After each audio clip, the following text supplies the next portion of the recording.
So sweetie, it doesn't take time. Just cool down and make this beautiful, attractive, tasty, recipe for your family and for yourself. You can make use of any fruits of your choice and make sure that before doing it, you wash out the fruits.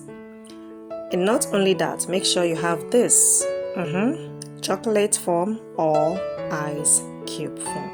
Keep watching.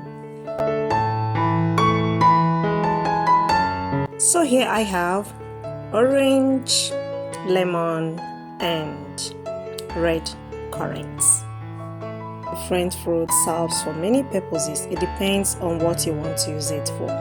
But for me, doing it today, I'm making it in a way that I can be able to be using it all the time, and for my kids also.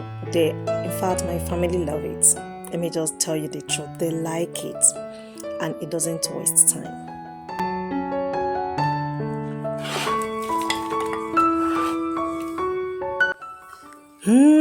Sweetie, just go ahead and do yours.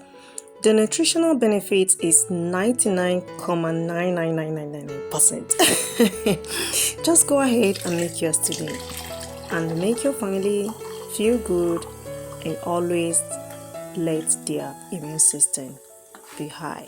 Thank you so much for watching. Bye.